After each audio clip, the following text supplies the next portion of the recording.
The next two games, of course, are at Indiana. Well, it was 81-all after 3 quarters of play. Pacers just won the 4th quarter barely, and that was enough to win the game. Yeah, and, you know, Tom Thibodeau left Mitchell Robinson out there for a long time. Karl Anthony Towns didn't see a lot of time in that 4th quarter.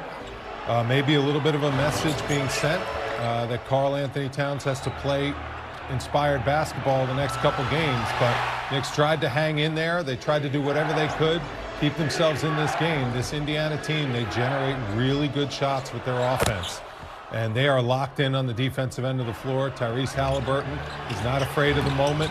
Jalen Brunson was huge down the stretch, making some big shots and some big plays. But Pascal Siakam, you know this guy is a former All-Star. He's a big-time difference maker. He had 39 points, like you mentioned. That lane gave Indiana the 10-point lead. Then Jalen Brunson went into hero mode like he normally does. Hits that 3, cut it to 5.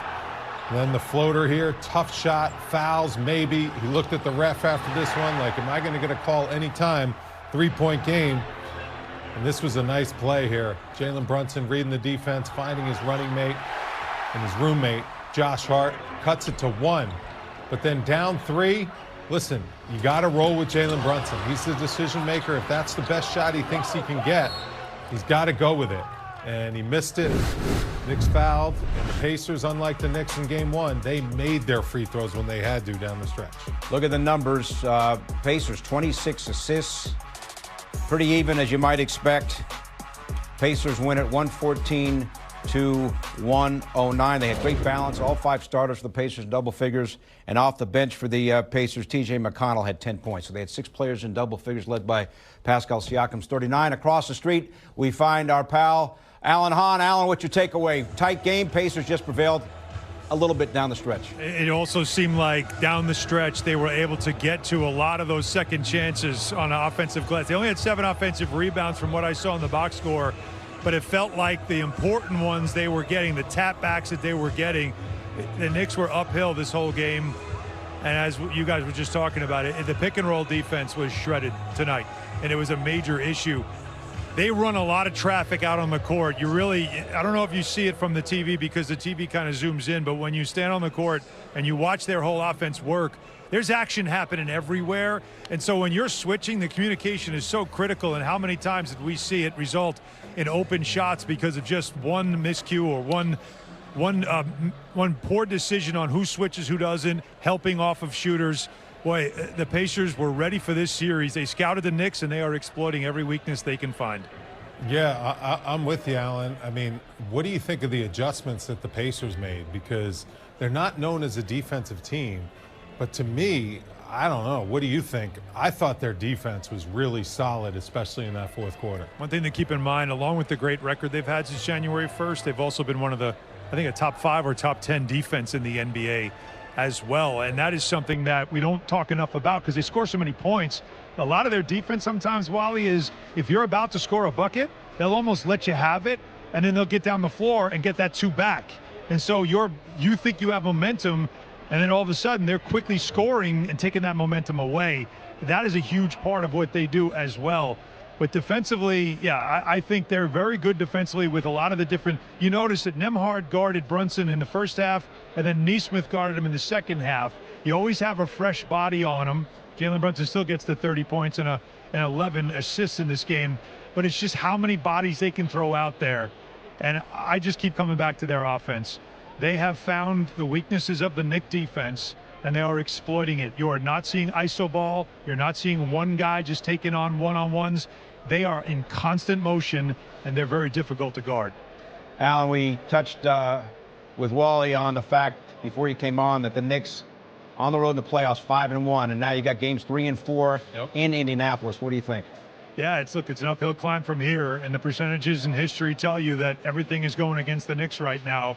When you're down 0-2, it's very similar to the previous series when the Knicks took 2 in Boston, and they felt like they had control of the series. Indiana obviously has control of the series now, and for the Knicks, Game 3 becomes as close to a must-win as you can have. It's not an elimination game, but we all know in NBA history, if you go down 0-3, it's lights out. All right, Alan.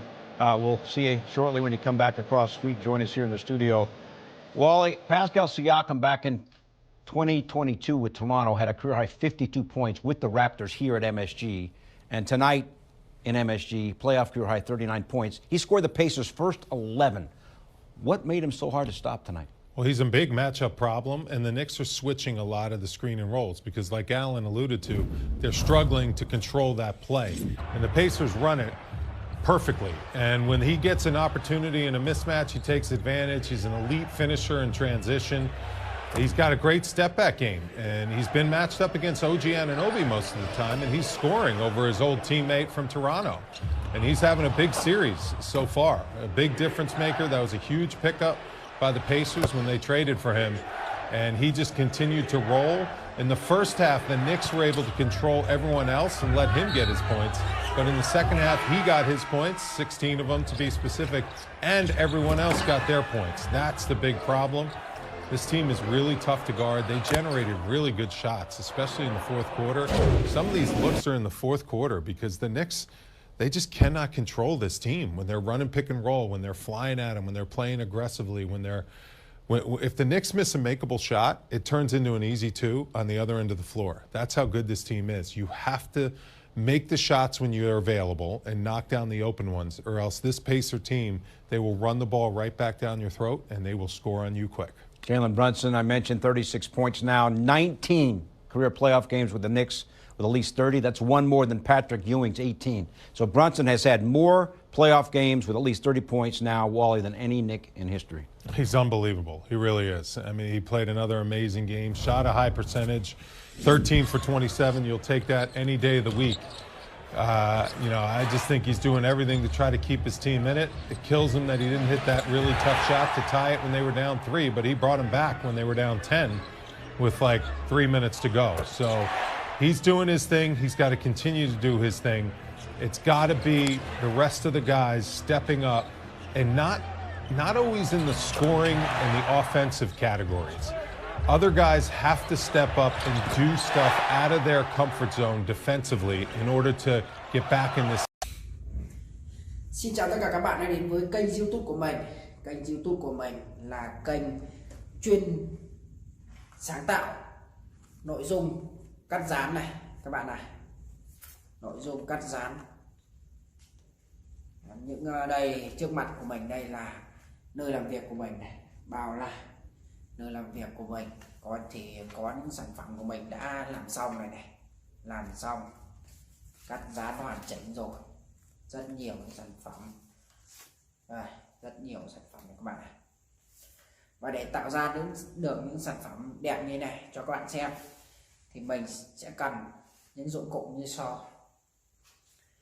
Đây là những giấy thủ công màu của mình này, giấy thủ công màu rất nhiều màu sắc. Mình sẽ chọn là một số màu sắcให้cho các bạn xem nha. Đây là một số những màu tiêu biểu.